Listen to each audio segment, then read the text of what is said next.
All right. Shalom, Lord Christ. I'm preaching officer of 1,000 Thamayam, and I'm teaching the ISUPK Florida Feast of Purim. All right.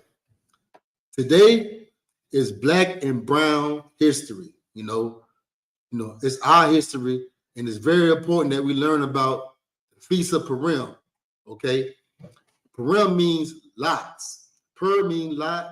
Purim means lots. In the Hebrew, is Purim. All right. And we're going to learn about this history. Okay. This day was about a victory over the white man.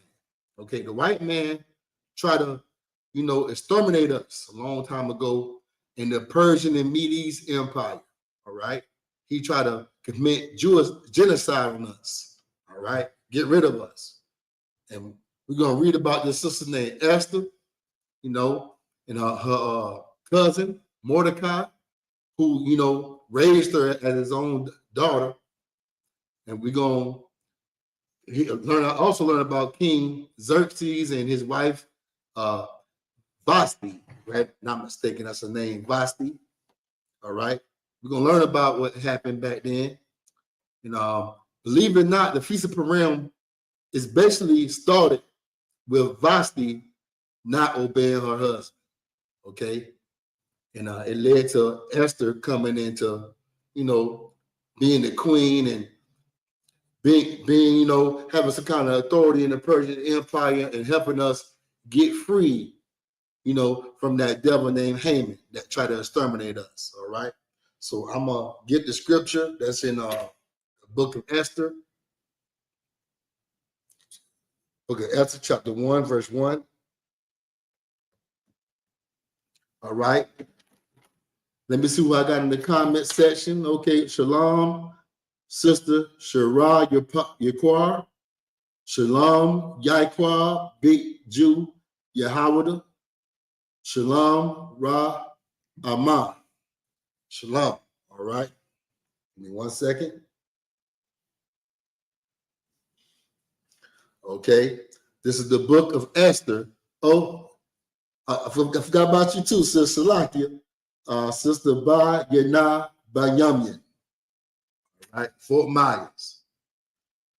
All right. This is the book of Esther, chapter 1, verse 1. Now it came to pass in the days of Ahasuerus. Ahasuerus was the king of Persia. Another name for Ahasuerus was King Xerxes. That's what the Greeks call him, Xerxes. All right. If you ever seen the movie 300, Xerxes, he played in that movie. He was a bald-headed East Indian king. Okay, but in the Bible, East Indians are called Persians. All right. And this was during the time where the Israelites was under the Persian and the Medes rule. The Medes are the sons of Japheth. Okay. If you don't know, the sons of Japheth would be the Samoans, Hawaiians, those people. The damn oppressor, the damn devil, he pushed the Hawaiians out of their original land, which is Europe. He pushed them out and way over to the Fiji Islands. There are also the Aboriginal people of Australia, those people, and Hawaiians. Those are the children of Japheth. But, long time ago, the Medes, was with the Persian, and the Medes are the people who are named, the Hawaiians, Samoans, the Aboriginal people of Australia. Okay, so let me read on. Salaki. Now it came to pass in the days of Ahasuerus. This is Ahasuerus, which reigned from India even unto Ethiopia over 107 provinces. He had a large, huge empire. Man, one of the biggest empires that was known to man. The Persian Empire was very large, right? And verse 2, that in those days when the king Ahasuerus sat on the throne of his kingdom, which was in Shushan, the palace, Verse 3, in the 3rd year of his reign, he made a feast unto all his princes and his servants. The power of Persia and Media, the nobles and princes of the provinces, being before him. He threw a very large party, showing off the riches and the glories of his kingdom. All right. When he showed the riches of his glorious kingdom in the honor of his excellent majesty, many days, even 180 days. That's 180 days. He had to throw a party for, all the nobles, all the men under him, all the upper class people. All right. And when these days expired, the king made a feast unto all the people that were present in Shushan, the palace, both unto great and small, 7 days in the court of the garden of the king's palace, where were with green and blue hangings, fastened with cords of fine linen and purple to silver rings and pillars of marble. All right. I'm going to skip down to verse 7. And they gave them drink in vessels of gold, the vessels being diverse one from another, and royal wine in abundance, according to the state of the king. Right? It was getting quite tipsy, might well say they getting drunk, man. They got past tipsy. All right. And the drinking was according to the law. None did compel, for so the king had appointed to all the officers of his house that they should do according to every man's pleasure. Also, Vashti, which is the king's queen, at the time, this was a wicked, evil woman that didn't want to obey her husband, all right, and got replaced by Esther. Also, Vashti, the queen, made a feast for the women in the royal house, which belonged to King Ahasuerus. Okay, when the king had a party and threw a feast, she also did the same thing. All right, but she threw a feast for the women, that was, a part of the king's kingdom, King Ahasuerus or Xerxes.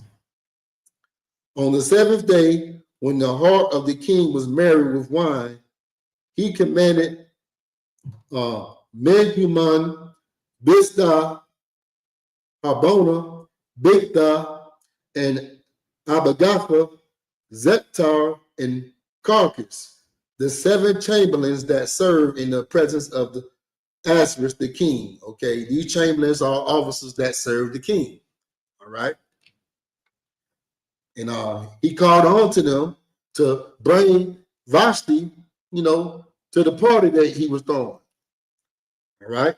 And that's one thing, you shouldn't do as a man. You shouldn't show off the beauty of your wife to your peoples and your other men and stuff. That beauty belongs to you, and that's for your eye. That woman is your pride. You shouldn't do that. That king was kind of wicked for that, but she still should obey her man and obey the order. But by her not doing that, a lot bad things happened to that woman. Bad things happened to her, and she got replaced. But we're going to go deep into the story a little bit more, right?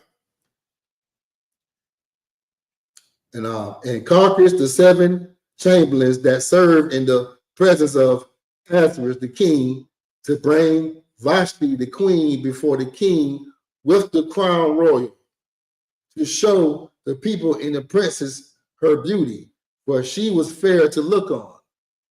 But the queen Vashti refused to come at the king's commandment by his chamberlains. Therefore was the king very wroth, and his anger burned in him.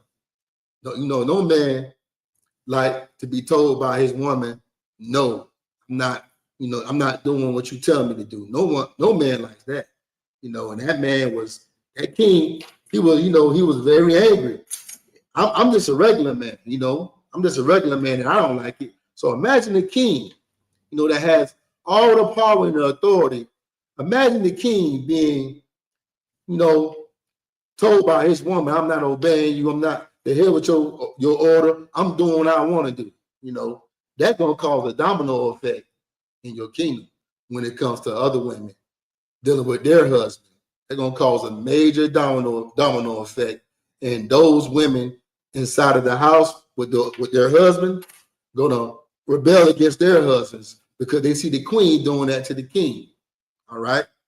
And that this queen Vashti is bringing a lot of shame to this king. All right. And we're going to read on. We're going to read a little bit more. Okay. What shall we select? Verse 13. Then the king said to the wise man, which knew the times, for so was the king's manner toward all that knew law and judgment. Right? And the next unto him was Karshina, Shethar, Adamatha, Tarshish, Maries, Marsina, and Memucan, the 7 princes of Persia and Media, which saw the king's face, and which set the first in the kingdom. Okay, these are men that's up under him, that got authority to judge and, give out judgments and punishments, All right. Verse 15. What shall we do unto the queen Vashti according to the law? Because she have not performed the commandment of the king Ahasuerus by the chamberlains. And Memucan answered before the king and the princes, Vashti the queen have not done wrong to the king only, but also to all the princes and to all the people that are in all the provinces of the king Ahasuerus. So the men under him, his officers, men that got ranked, they are offended too by what this queen did to her husband. They're offended because now their wives going to think they could disobey them as well. And they're telling the king, you got to do something about this. You have to do something about this. Okay. You cannot let this woman get away with what she done. Right? What she did was done publicly. Everybody knows about it. And you got to correct it. Especially you being the king and you having all this rank, it can't go down like that. All right. Verse 17. Verse 17. For this deed of the queen shall come abroad unto all women, so that they shall despise their husbands in their eyes. When it shall be reported, the king Ahasuerus commanded Vashti, the queen, to be brought in before him, but she came not. Still doing what the hell she wanted to do. You might as well say this is like a back in the day feminist, But she's doing this to the king, man. And the king shut this down. Right? This feminist movement ain't last this long. Ain't last long at all. It got shut down immediately, right? For this deed, Salakia, verse 18, likewise shall the ladies of Persia and Media say this day unto all the king's princes which have heard of the deed of the queen. Thus shall there arise too much contempt and wrath. If it please the king, let there go a royal commandment from him, and let it be written among the laws of the Persians and the Medes, that it be not altered, that Vashti come no more before the king Ahasuerus. That means they made a law that Vashti, the ex-queen, because she's not queen no more. They took that title away from her. They're making a law where she can't come back in front of the king, and she gonna be exiled from amongst her people for what she did, bringing that shame to the king and to her husband. You know, having no shame, she gonna face this shame. Being exiled. Being exiled is you being kicked out from amongst your people. You know, you being kicked out of the land. You no longer, and she got stripped of being the queen. She lost all of that because she wanted to do what the hell she wanted to do, man. All right. Verse 19. If it please the king, let there go a royal commandment from him, and let it be written amongst the laws of the Persians and the Medes that it be not altered, that Vashti come no more before the king Ahasuerus, and let the king give her royal estate unto another that is better than she. That goes to show you, man. You know, if you don't want to act right, you know, you can't be replaced. Okay, and you should be replaced if you're not obeying your husband, you know, and doing what the hell you want to do. Now, in the truth, we don't do it like that. But a man in the truth don't have to put up with a woman doing what the hell she want to do. You know, he don't have to put up with her. You know, we can't leave him, but he don't have to deal with her. What he can do is go get another woman that is better than her. Right? That's how it is. Your woman don't want to act right. She don't want to treat you like a man. She don't want to, you know, stay in order, stay in line. You can go get another wife. You got to keep them both, but you can get another wife. But you don't have to stay in the house with that dragon. You go get you another wife and stay in the house with her. Spend time with her. Give her your energy because she deserves it, because she's obeying you, right? You don't have to deal with a rebellious, wicked woman, right? Let me read on.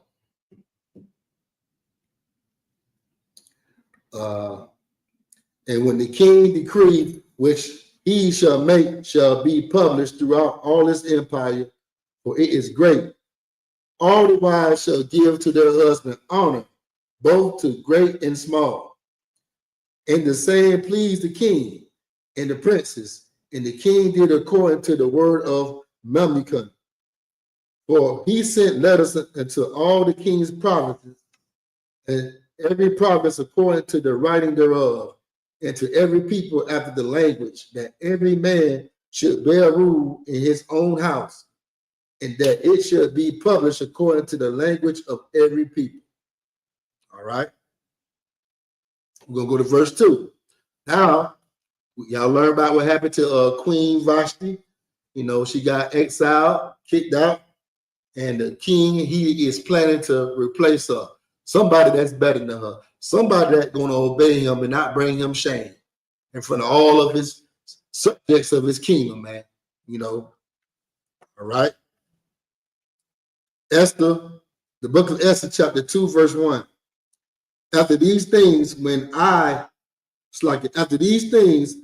wrath of the king Ahasuerus was appeased, he remembered Vashti and what she had done, and what was the decree against her.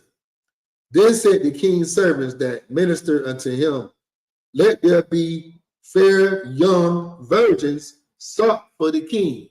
We know in the school that virgins mean, you know, virgin means a young woman of marriageable age. A young woman of marriageable age, all right? Verse 3. And let the king appoint officers in all the provinces of his kingdom, that they may gather together all the fair young virgins unto Shushan the palace. Okay, Shushan was, if I'm not mistaken, the capital place where the king lived, you know, and that's where his palace was at too, right? To the house of the woman, unto the custody of Hagi, the king's chamberlain, okay, keeper of the woman, and let their things for purification be given to them. And let the maiden which pleaseth the king be queen instead of Vashti. All right. And the thing pleased the king, and he did so. All right. So they basically had how can I say that? A beauty pageant. All right.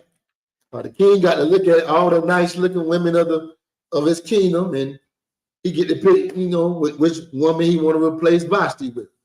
All right. And this bad sister that he replaced Vashti with was bad.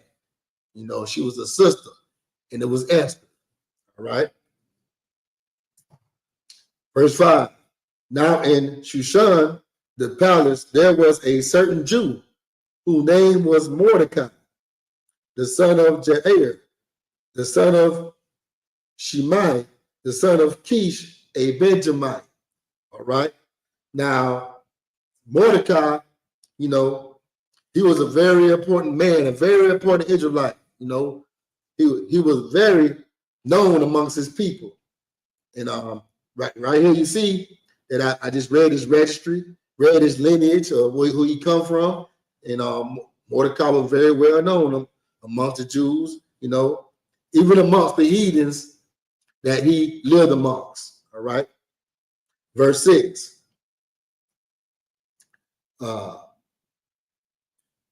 Whose name was Mordecai, the son of Jair, the son of Shemal, the son of Kish, a Benjamite. All right.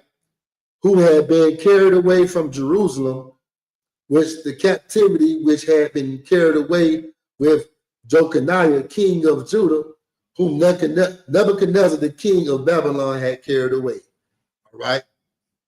So Mordecai was not only in the Persian and the Medes captivity, he was before then, he was in the Babylonian captivity. All right. With Nebuchadnezzar. Nebuchadnezzar, the kingdom of the Babylonians, they were actually Ethiopians, Africans. All right. But what happened was the Persian and the Medes defeated the Babylonians and took over their empire, and the Israelites, the Jews, was in their empire.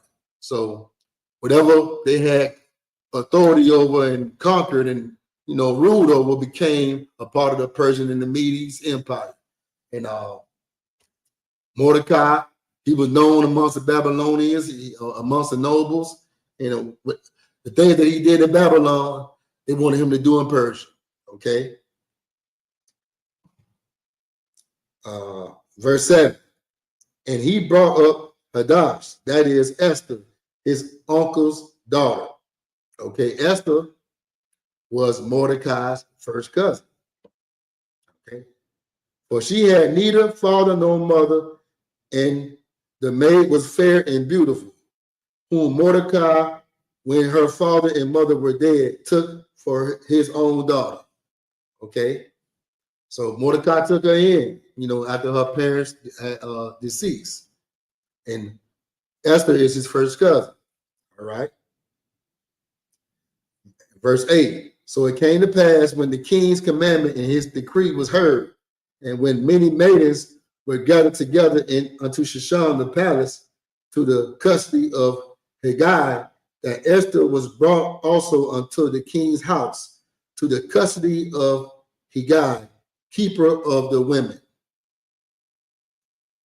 And the maiden pleased him, and she obtained kindness of him. And he speedily gave her things for purification, which such things as belonged to her, and 7 maidens, which were meet to be given unto her out of the king's house. And he preferred her and her maids unto the best place of the house of the women. So that the king chose Esther. Esther was a bad woman, bad sister, man. And he gave her gifts, gave her maids, and she became queen, and Vashti is out of there. All right. And Mordecai walked every day before the court of the woman's house to know how Esther did and what should become of her. Now, when every maid's turn was come to go into the king Ahasuerus, after that she had been 12 months, according to the manner of the women. For so were the days of their purification accomplished, to wit, 6 months with oil of myrrh, and 6 months with sweet odors, and with other things that the purifying of the women. Then thus came every maiden unto the king, I'm going to skip down a little bit more. I'm going to go to verse 16. Matter of fact, 15. Now, when the turn of Esther, the daughter of Abihail, the uncle of Mordecai, who had taken her for his daughter, was come to go in unto the king, she required nothing but Haggai, the king's chamberlain, the keeper of the women, appointed, and Esther obtained favor in the sight of all of them that looked upon her. So Esther was taken unto the king Ahasuerus into his house, royal in the 10th month, which is the month Tebeth in the 7th year of his reign. And the king loved Esther above all the women, and she obtained grace and favor in his sight more than all the virgins. Man, because she was bad. She was a bad member jump. All right. So that he set the royal crown upon her head and made her queen instead of Vashti. All right. Then the king made a great feast unto all his princes and his servants, even Esther's feast. And he made a release to the provinces and gave gifts according to the state of the king. And when the virgins was gathered together the second time, then Mordecai sat in the king's gate. Okay, the king's gate would be like, say, I slept in a hotel, and I'm on the 5th floor. Okay, the gate, or let's not say gate. Let's say lobby. The gate would be the lobby. The first floor at the bottom, the lobby. All right. And Mordecai, he was on the first floor at the lobby, and he was just keeping an eye on Esther, keeping an eye on his stepdaughter, which actually is his first cousin, but he keeping an eye on her, making sure she's straight. All right. Verse 20. Esther had not yet showed her kindred nor her people, as Mordecai had charged her, for Esther did the commandment of Mordecai, like as when she was brought up with him. Okay, Esther always obeyed Mordecai. Even when she became queen, she still did not get the big head and not obey Mordecai. She obeyed him at all times. And Mordecai told Esther not to, let the king, not let everybody know you're an Israelite. Keep that to yourself. Don't tell everybody about your laws and your customs. We dealing with heathens. It's like, when you go on your job, certain jobs, you don't want to rock your fringes and, rock your chain. Most jobs that we have, you don't want to do that. You don't want to go to the job and do that. You know why? Because that's the job. That's not the place for all that. You're going there to fulfill your duties, and survive in this captivity. It's not wise to do so, because you're dealing with heathens that hate your culture, that despise your culture. All right. The East Indians, they Hindus. They uplift Shiva, damn transformer god with 8 arms. The goddess of weed smoking and dreadlocks. All right. Dreadlocks and weed smoking come from the Persians, the East Indians. That is not black culture. All right. Just a little knowledge on the side to get to my people, All right. Verse 18. Shlaki. Verse 21. In those days, while Mordecai sat in the king's gate, 2 of the king's chamberlains, Bigthan and Teresh, of those which kept the door, you can say the lobby, like I said earlier, the first floor of like a 5-floor hotel, the king, he's on the 5th floor, he's at the top, but the king's gate would be like a lobby at a hotel, that it got 5 floors. And he had 2 men that was down there, at his gate. And something these 2 men was doing that disturbed Mordecai.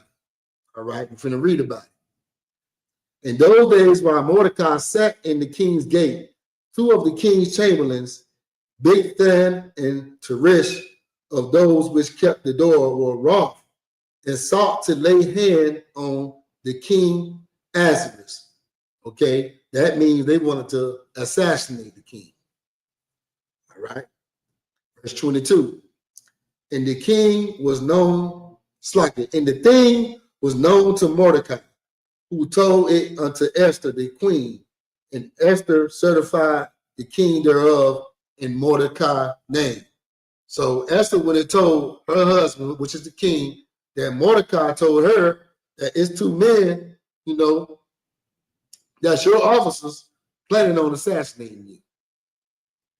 Verse 23. And when inquisition was made of the matter, it was found out, therefore, they were both hanged on a tree. And it was written in the book of the Chronicles before the king. So that means that Mordecai was known to have some type of loyalty to the king, to have a good name with the king, because he saved the king's life from being assassinated by his own people that's part of his kingdom. And Mordecai had a good name because it was written down in the books of the Persians. All right. Now we're going to go to Esther chapter 3, verse 1. 1 minute. Salakia. Bear with me. Esther chapter 3, verse 1. Shalom, Jew boy 1K from Tallahassee. All right. Esther chapter 3, verse 1. After these things, did King Ahasuerus promote Haman, the son of Hammedatha, the Agagite. The Agagite. All right. This right here is very important that we understand what a Agagite is. A Agagite is a descendant of King Agag. King Agag was an Amalekite. Amalekite is a Edomite, a white man. Okay, so that's very important for us to know. And also, the Amalekites is like the #1 tribe of Esau. That do all the wickedness to Black Hispanics and Native American Indians.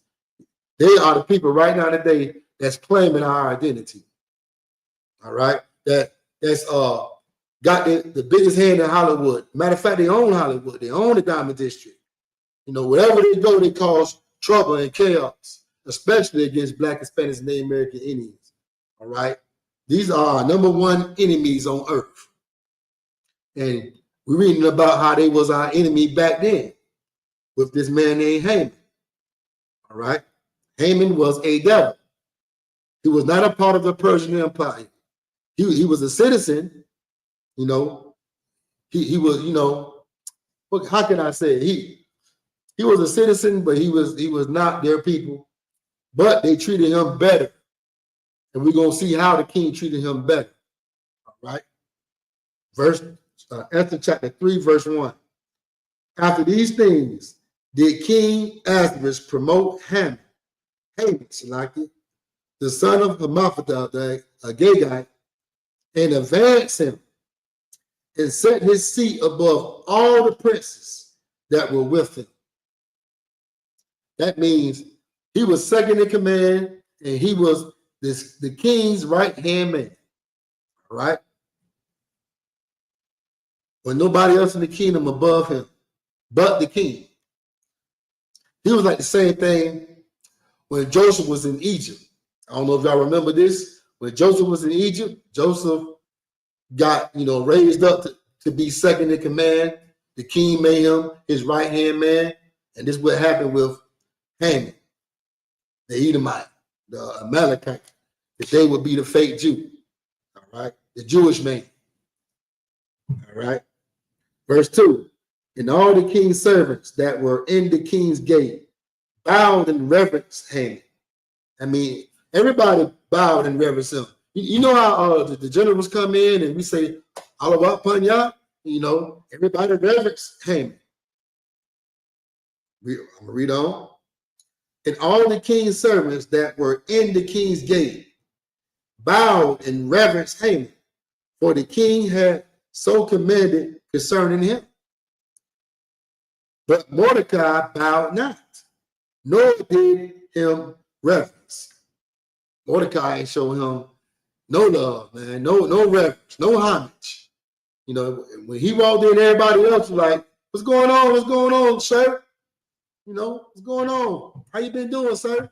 Mordecai was like, he ain't no better than me. You know, treat him like a regular person. You know, not important. You ain't no star, you ain't no celebrity. You ain't famous to me. You just a regular person. But in reality, Mordecai knew who he was, and Mordecai ain't gonna reverence no damn white man, no damn devil, especially a devil that's the number one enemy of his people. All right. Verse 3. Then the king's servants, which were in the king's gate, said unto Mordecai, why transgresseth thou the king's commandment? Mordecai would be considered a crazy nigga that's on the corner today. You know, Mordecai would be considered one of us. Because we rebel against the government's how can I say, not the government's law, but the way of life, the way they want us to live. We rebel against that and keep our way of life. We keep the commandments of God. We, you know, say that we serve a black God and the nigga God. We don't serve such a boy jail. We take that white Jesus and we throw him on the ground.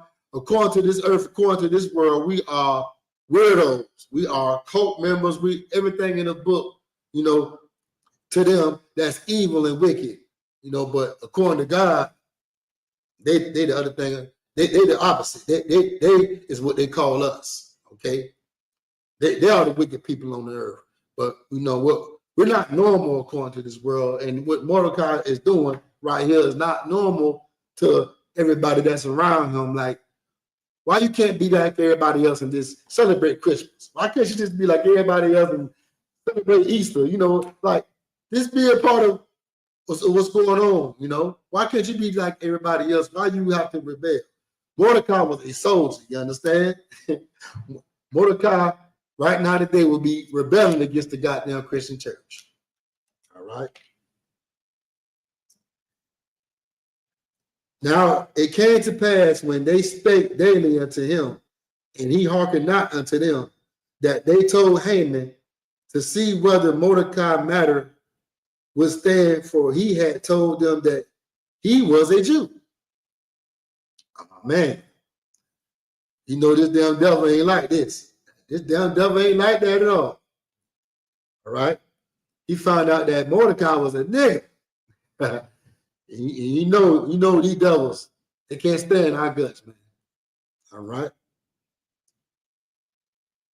And when Haman saw that Mordecai bowed not, nor did reverence him, then was Haman full of wrath, and he thought scorn to lay hands on Mordecai alone, for they had showed him the people of Mordecai.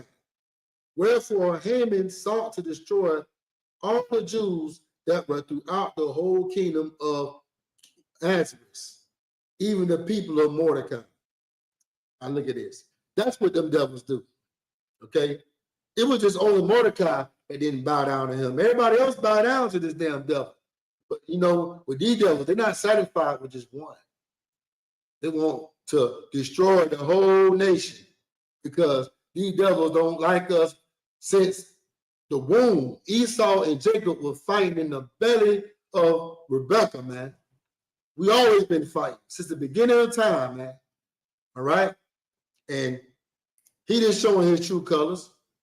He taking one person and using what he did to unalive us all and to commit genocide.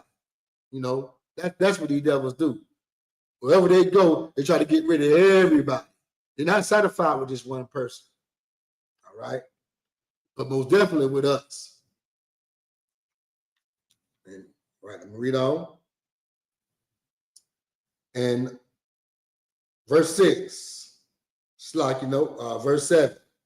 In the first month, that is the month Nisan, in the 12th year of King Ahasuerus, they cast Purim, that is the lot before Haman, from day to day, and from month to month, to the 12th month, that is the month of Adar. And Haman said unto King Ahasuerus, it's like if I go there, verse 7 is, the main point of Purim. Haman, they cast, him and other people casted lots on the date, on a specific date that they will come and exterminate the Jews, exterminate us, Black, Hispanics, and American Indians. Shalom, Lord Christ. What's going on, warrior? Can you hear me? Shalom, Lord Christ. Yahweh Shema Shabrakatah. Damn right. Most High in Christ. I need you to pick up at the book of Esther, chapter 3, verse 8. Esther 3, verse 8. Matter of fact, read verse 7. Salaki. Read verse 7.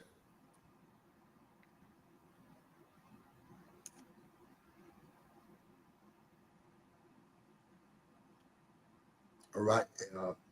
We read about this scripture right here is the main scripture of the, of the class. It's about when Haman casted lots, upon our extermination. I want everybody to understand what's going on. This right here, this damn devil trying to commit suicide not suicide, but genocide on our people, right? These devils been doing this. There's no brand new thing under the sun. This is how they try to, commit genocide on the Native American Indians. 77 million Native American Indians was unalive when they came to America. 99 million Negroes was, unalive in the transatlantic slave trade, thrown off the boat. Right now, there's a trail that the sharks followed in the transatlantic slave trade over there in the Atlantic Ocean. When the transatlantic slave trade happened, there's a trail in the Atlantic Ocean that the sharks follow from these damn slave catchers, these damn pilgrims throwing us over the boat, making us walk the plank, and these sharks used to eat us. That trail, they still follow, man. All right? Right. These devils are evil and wicked. And they've been doing this to us even in the times of the Bible, in the Old Testament, even in the New Testament. People try, the Christians, they think they did something. They say, let's get rid of the Old Testament because it's too much blood enough. It's blood in the New Testament. Don't you know that they unalived us, in 70 AD and kicked us out of our own land? And we had to wander in Africa and go into captivity under the Arabs, and then the damn white man. Yeah, Christ had told the Jews that the damn devil's gonna kick us out of our land in 70 AD. It's in the Bible. And he told us to run to the mountains. And those mountains led us to Africa. The Atlas Mountains led us to Africa. And we had to deal with these damn Hamites putting us in the slave ports, sending us to the Arabs, sending us to the white man. But you want to go around here and call yourself African. Come on now. We got to do better. We have to do better. And the only way we can do better is to learn the days of the Lord. So you can learn about the captivities that all the heathens had us in. Every nation that's not the 12 tribes, that's not us, had us in slavery, man. Had us in captivity. And we're reading about it right now.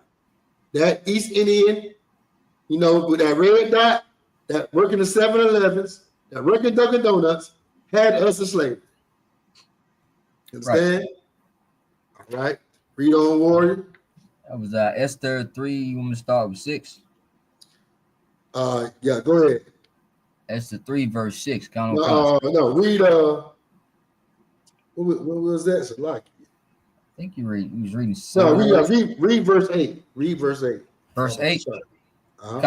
Sir. Esther 3, verse 8.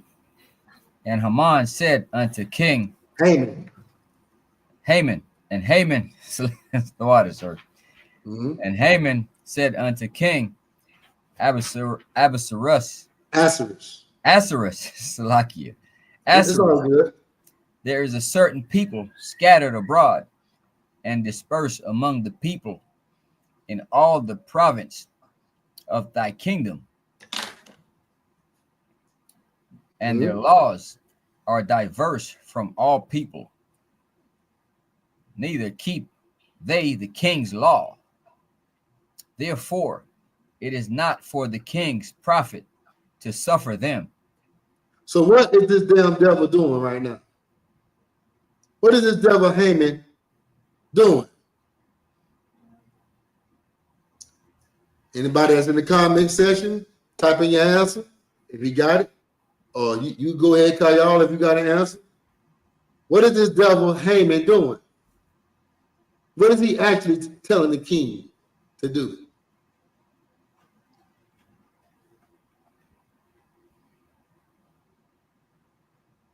Think about it right now.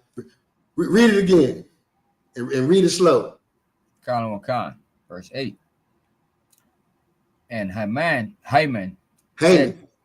said unto King Ahasuerus, there is a certain people scattered abroad and dispersed among the people in all the province of thy kingdom, and their laws are diverse from all people, neither keep they the king's law. Therefore, it is not for a king profit to suffer them. So you got an answer? Nah, I'll stand down on this one, sir.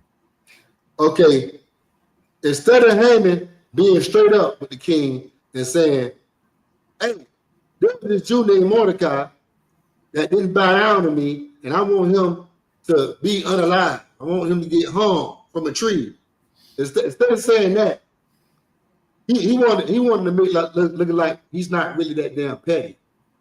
You know what I mean? So he changed the story up and made a story where he could get all the Jews unalive and not just look like he just picking on Haman. You know what I'm saying? So he came up with a device. This device was like something like what Donald Trump be doing today, talking about DEIs and minorities and stuff like that. You know, the urban community. He calling our people out. You know what I mean? Saying there's a certain people. Notice something. He didn't say Jews now. But he said it's a certain people, it's a certain minority that's scattered abroad and dispersed among the people. And their laws are different.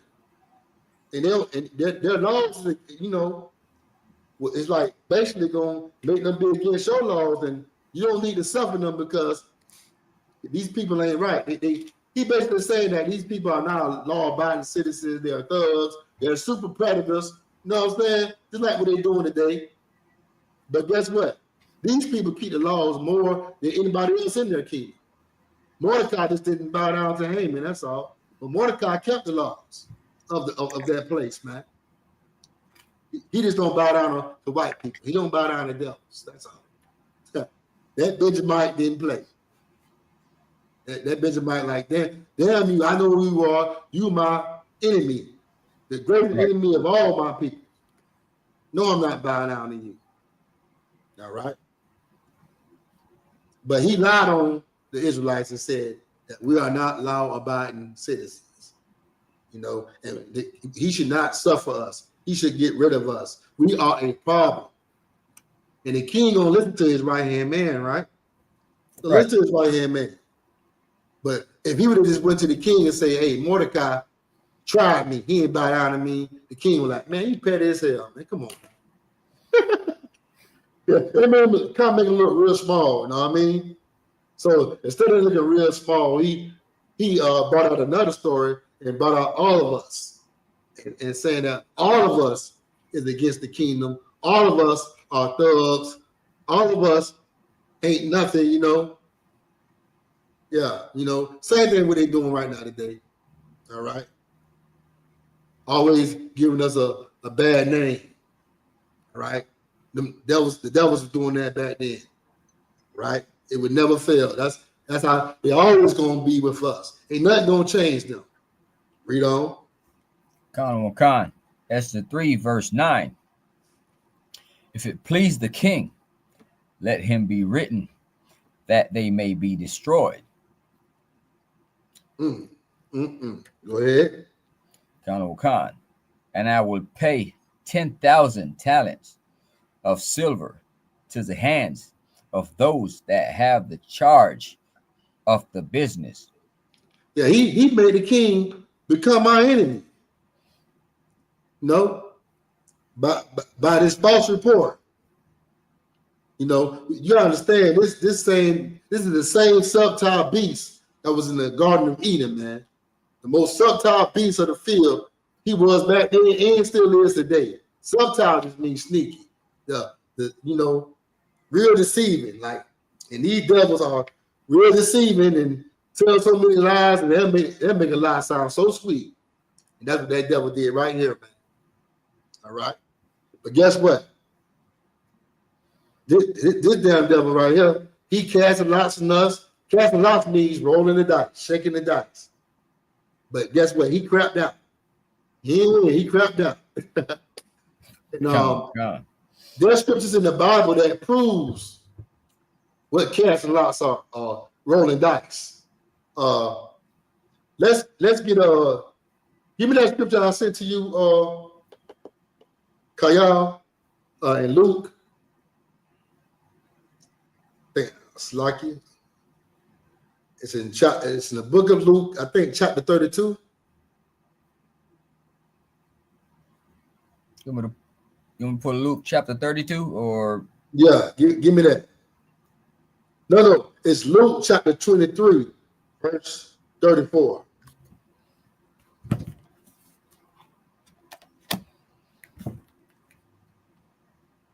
Baba Gashal. I'm going to show y'all an example of casting lots or rolling dice. All right? I'm going to give y'all two good examples. Let me know you got it, Kayal. Khan, sir. 34? Yeah, chapter 23, verse 34. Khan. Luke 23, verse 34.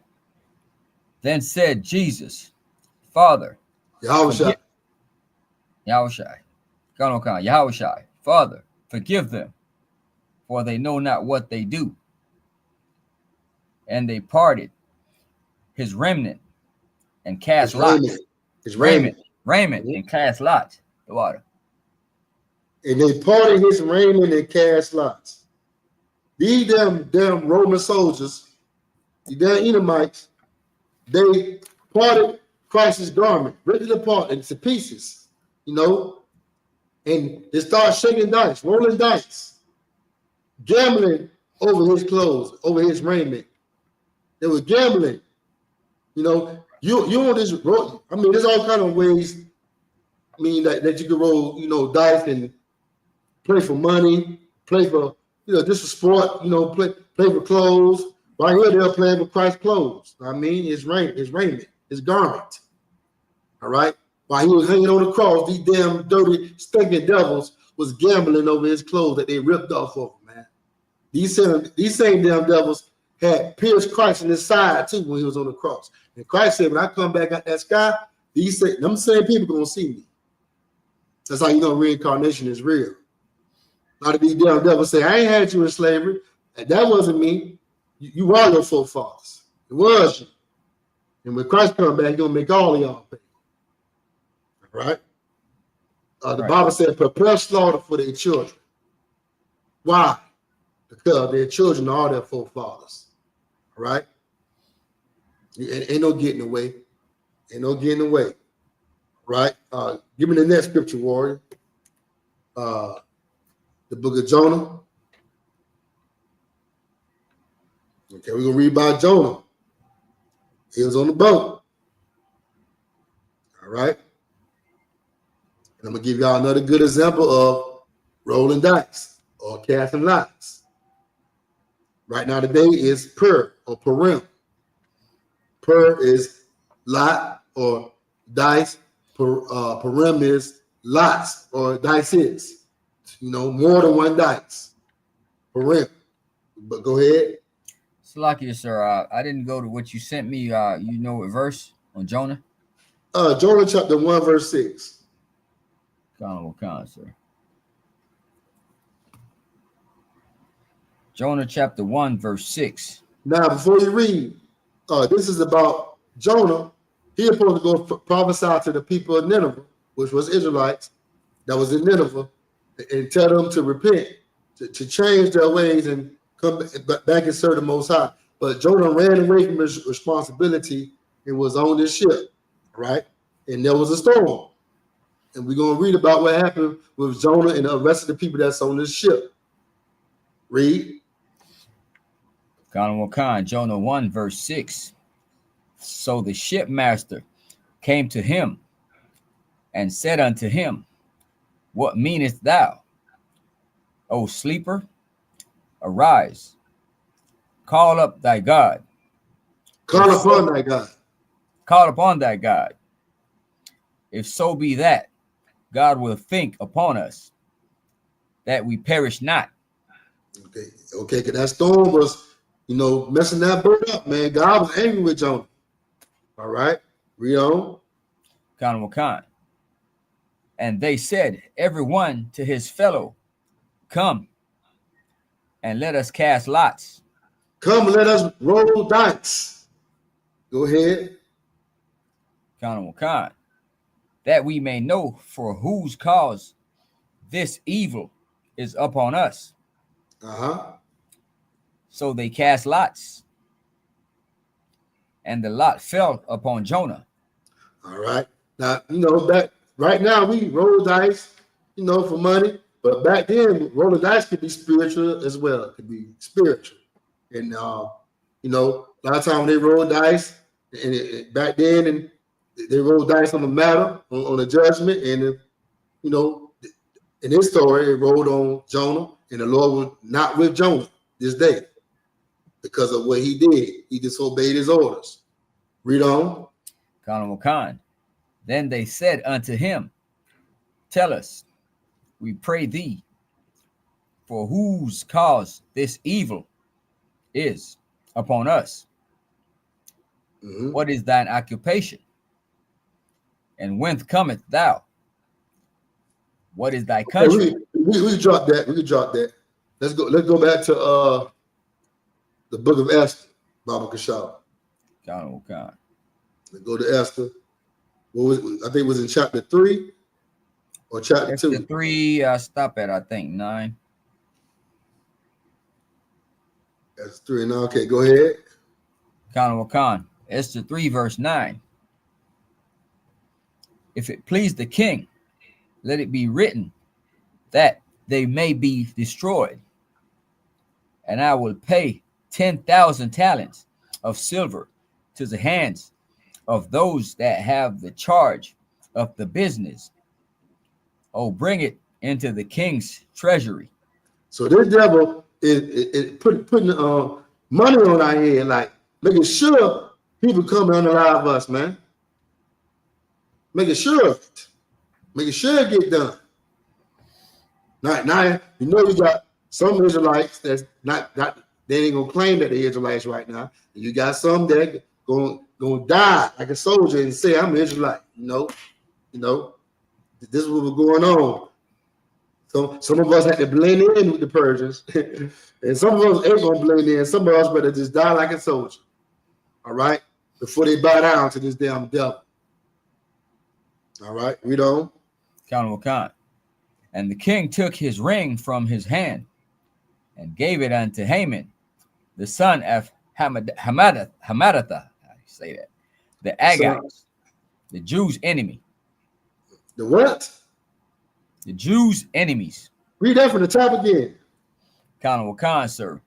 And the king took his ring from his hand and give it unto Haman, the son of Hamadatha, the Agagites, the Jews' enemies. And guess what else? Guess what else Haman was? Haman was a Macedonian. Who else do y'all know is a Macedonian? What is Macedonia? Macedonia is like the backwood of Greece, the Greeks. Who else is a Macedonian? Who else is a Greek? Alexander the Great. What happened to the Persian and the Medes Empire? It fell to the Greeks. See what's going on here, Kaya? Con, sir. Yeah. This is why, we got to understand. Life is warfare, man. These damn devils, man, when they up under another nation, you think they're going to really be their friends? These damn devils going to find a way to conquer that nation and be on top because they don't want nobody. They don't want to be equal with nobody. Understand that? They always want to be on top and rule. This same devil, he rose up. This same devil sought to take over his kingdom. And in the end, what happened? Guess what? His kingdom fell to the Greeks. All right? Yaquan, we went from one slave master to the next. That's right.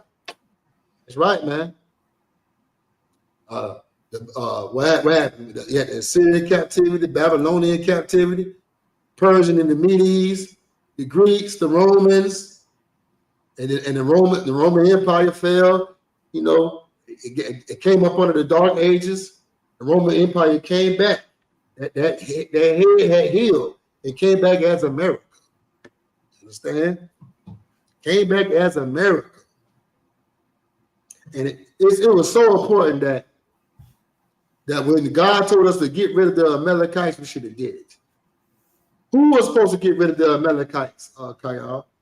Do you know? Whose job was it to get rid of these devils, man? A while ago, before the book of Esther. Do anybody know? Because God put in charge a certain man to unalive the Amalekites. The small head. We call him small head. The Jewish man. It was a certain man that God told to unalive them all. Not Joshua. Not Joshua. Come on, y'all think hard. I'm gonna give y'all a hint. He was a Benjamite too. God was Benjamin. But he wasn't no soldier like Mordecai. Mordecai was a soldier. A real Benjamite. King Saul. Con. Yeah. Okay, let's get 1 Samuel chapter 15, verse 3.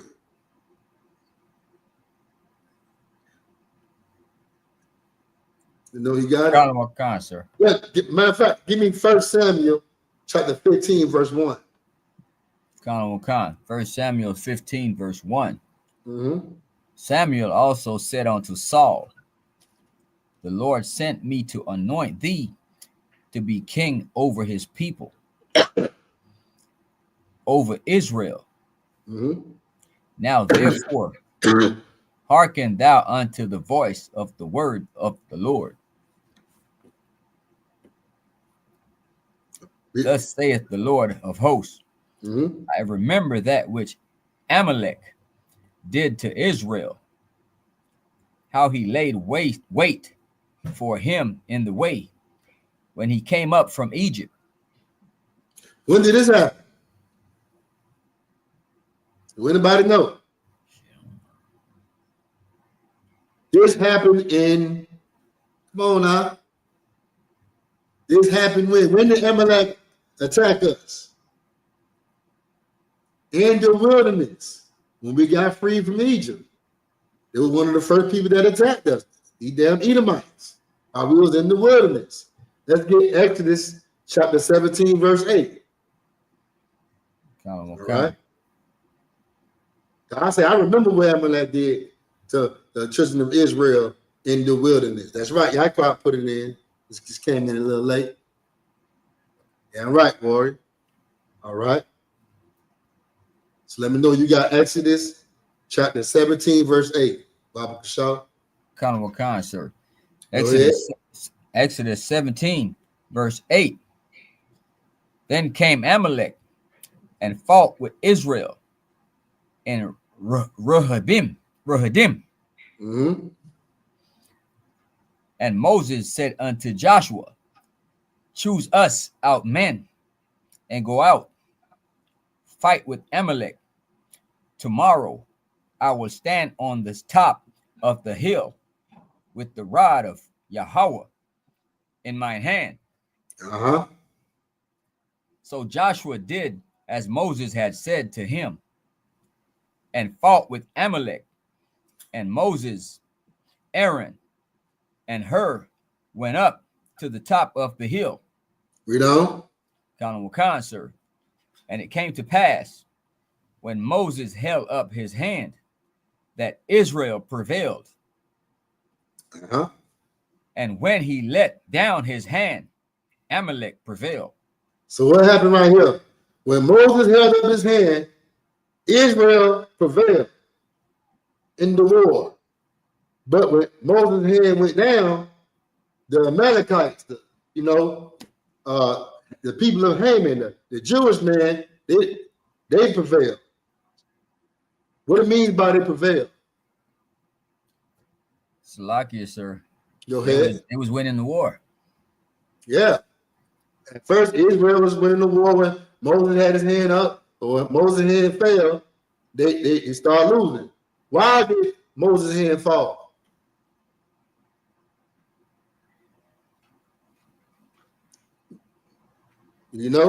Moses' hand ain't fall for no magical reason. Moses was an old man and his hand got tied. But but when his hand fell, that's when the damn fake Jewish man started to prevail. All right, read on. Wakan. Exodus 17, verse 12. But Moses' hand were heavy, and they took a stone and put it under him. Uh-huh. And he sat thereon, and Aaron and Hur stayed up his hand. So they got a stone and set Moses on the stone, and you had one brother on this side and one brother on that side, which was Aaron and Hur. They made sure Moses' hand stayed up, man, so we could keep winning this war with these damn devils, these people that's taking our culture right now, culture vultures, the imposter, all right, the big nose. Right. Them damn devils got a hunk on them, man. Somebody got a big old bicycle seat nose. They got the biggest nose on earth, man. Them damn devils. I can't stand them devils, man. Got them kosher devils. I call them kosher devils. But read on. Wakan. The one on the one side and the other on the other side. And his hands were steady until the going down of the sun. That means we fought these damn devils all damn day long, man. To the nighttime. We were war with them, man. But these devils, our people trying to forgive and try to get along with, but you don't understand. This is something that's ancient. This is ancient. This has been going on for centuries, ever since the beginning of time. It's something that you can never change. Joshua was getting off. Damn right, Warren. What's going on, Kanop? Read on, Kayal. Wakan, sir. And Joshua discomfited Amalek and his people with the edge of the sword. Yeah, right. He won. He got off. Just like Yaakov said, Joshua got off. Joshua wasn't no joke, man. But this was before we went into the promised land. This was before we went into the land of Canaan. Remember, Moses didn't make it to the land of Canaan. So if Moses still living, this is in the wilderness before we went into the land of Israel. Moses seen, the land of Canaan, the promised land. He's seen it, but he didn't make it enough, All right. Read on. Wakan. And Moses built an altar and called the name of it Jehovah Nissi. Read on. Khan Wakan. Oh, you did skip it. Where you at? Man, I just finished 15. Did you read 14 already? Yeah, you want me to read it again? Yeah, read 14, Shalaki. Khan Wakan. Exodus 17, verse 14. And the Lord said unto Moses, write this for a memorial in a book, and rehearse it in ears of Joshua, for I will utterly put out the remembrance of Amalek from under heaven. Slaki, I skipped it earlier, sir. Yeah, I know. That's all right. But the Lord said he will utterly put out the remembrance of Amalek. That means that man that's claiming your identity today is going to be exterminated. He's going to go into extinction. All right. I wish King Saul would have did it. If King Saul would have did it, we wouldn't have to deal with these damn devils today. Claiming our damn identity, man. We don't have to deal with these damn devils, man. And we would have to deal with Haman in the Persian Empire when he try to commit genocide on our people, man. All right, we don't have to deal with these wicked beasts, man. Cave beasts, man. Let's get like, give me Revelation. Matter of fact, let's go back to 1 Samuel chapter 15, verse 3. Khan Wakan, sir. Go ahead. 1 Samuel 15, verse 3. Now go and smite Amalek and utterly destroy all that they have, and spare them not, but slay both man. The Lord said, unalive them all. Don't let their sheep, no nothing live. Everything must go. Read on. Khan Wakan, and spare them not, but slay both man and woman, infant and suckling, ox and sheep, camel and ass. And Saul gathered the people together and numbered them in Telaim. Skip down to verse 8. Go down to verse 8. Khan Wakan, verse 8. And he took Agag, the king of the Amalekites, alive, and utterly destroyed all the people with the edge of the sword. Right here, Samuel disobeyed the Most High because he seen the king and he did what our people do. These Christians, you know, he seen the king and said, "Oh, poor white man, I ain't gonna unalive them all. All white people ain't bad. I'm a spare them. You know, all white people ain't bad."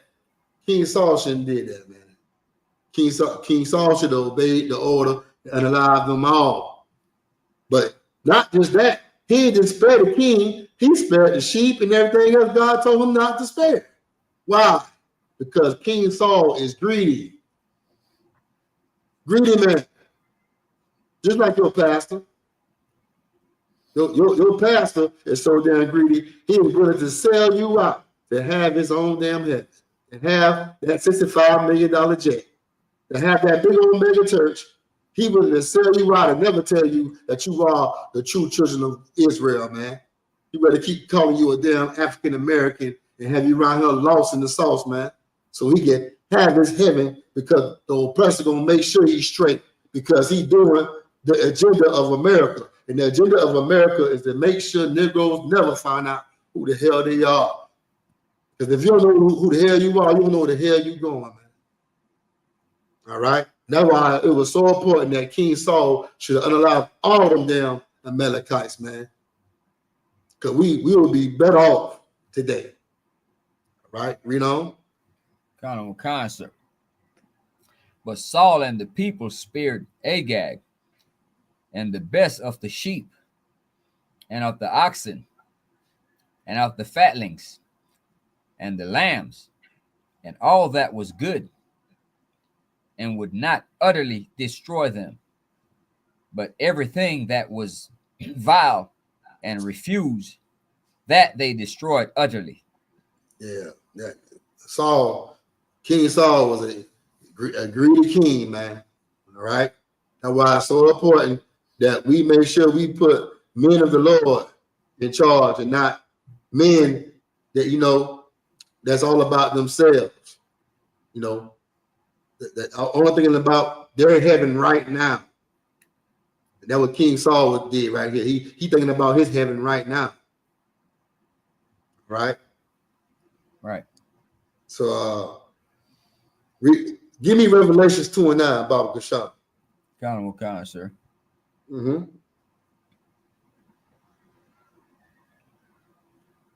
And know you got it. Going to the New Testament, Revelation chapter 2, verse 9. One of my favorite scriptures when it comes to these damn imposters claiming our identity right now. All right? Got it? Khan, sir. Revelation 2, verse 9. Yeah, these are people that are trying to silence Yeezy, Kanye West, you know, messing with his money. Kyrie Irving, you know, anybody that come out and say that black people are the true children of God, black and brown people are the Israelites. You know, these people are the ones that trying to counsel. They don't remember Nick Cannon. They made Nick Cannon apologize on TV. And if I'm not mistaken, he took that damn turban off too, didn't he? That turban off, didn't he? Okay, Right. Yeah, he ain't with it no more. You know, but guess what?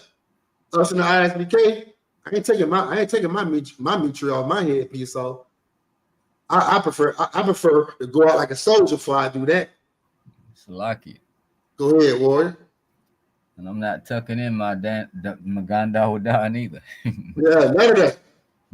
None of that. I'm growing out that beard, everything, man. Ain't shaving. That ain't gonna be a good boy for these devils. You know, but Damn these right. celebrities, these entertainers, I mean, what can you expect? They're not going to give up their heaven right now for their people, just like King Saul, just like your Christian pastor, just like every Christian that desired this so-called American pie, American dream, man. They want their heaven right now. They're not willing to, you know, fight with other people and get the kingdom of heaven that Christ wants us to have. No.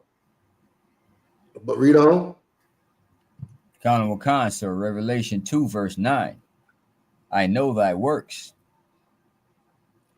and tribulation and poverty. The Most High God is saying right here, you know, my bad. My mistake, I think this is Christ. This is in red, right? Khan, sir. This is Christ.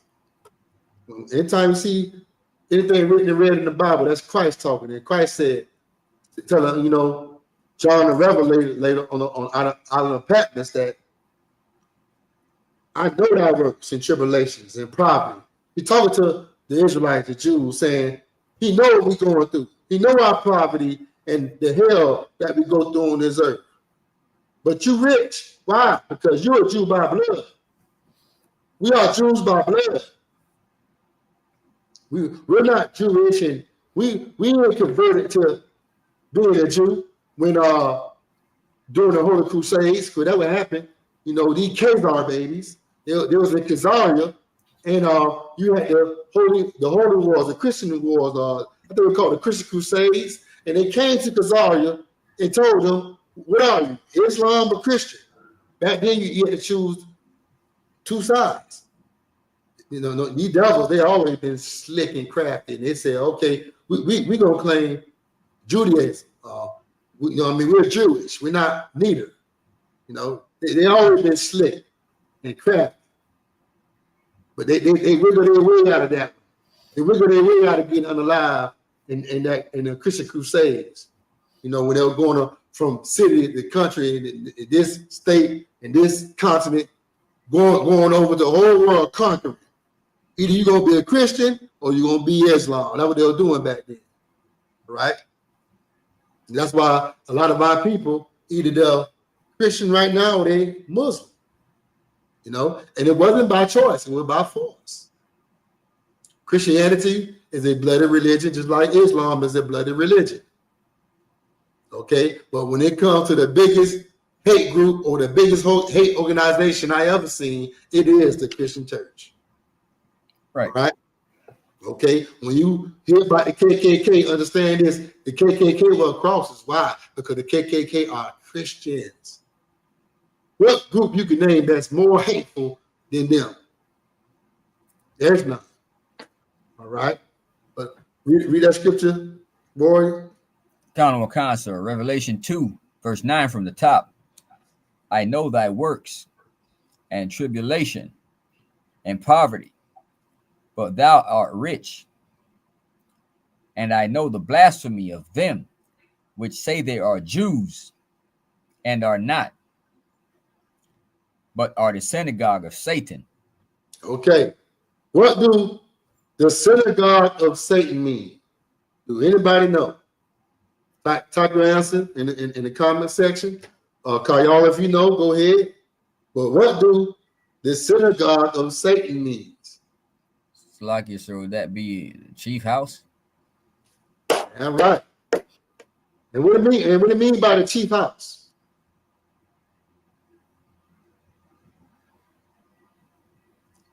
Give me more. Why is calling these fake Jews today the chief house? What do chief house means? The synagogue of Satan, the chief house. What it means? Would that be, sir, like they the one running shit now? Salakia. But when it's okay, synagogue of Satan, the chief house of Satan. I'm giving you the answer. Oh, the Christian church? No, I'm talking about the Jewish man. The Jewish man. Okay, how is he the chief house of Satan? Yaakov said, the most evil of all white men. Amen. Damn right. Count on Wakan. They're the most evilest devils when it comes to Esau. Esau is the vessel of Satan, the house of Satan. But who is the number one tribe, the top tribe of Esau, that more evil than all of the Germans, the Poland, what they call it, Scandinavian, Slavic? That damn Jewish man, that Khazar baby. That's what I call him, a Khazar baby. He's the most evilest of all of them. All right? Okay, we're going to drop that. Let's go back to the book of Esther.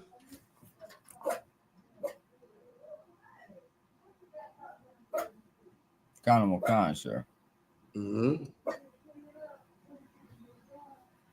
Okay, where was that?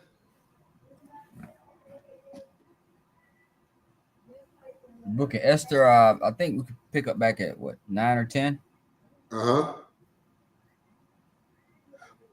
right now, I'm gonna finish this off tomorrow because today is the opening.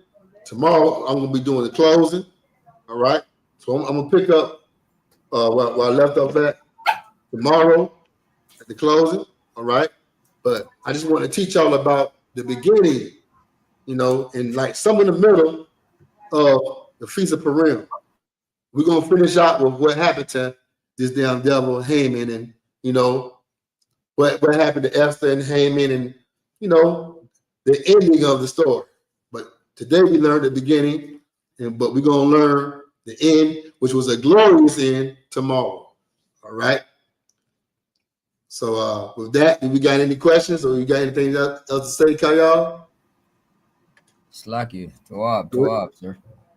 Most High Christ, warrior. All right, and with that, this is the ISBK Feast of Purim class. I'm preaching officer of 1,000 Tamayam. I got with me my main man, Chuba Kayal, and that's it. Shalom. Water warrior. Shalom, Israel. No sweat, sir. Mm-hmm.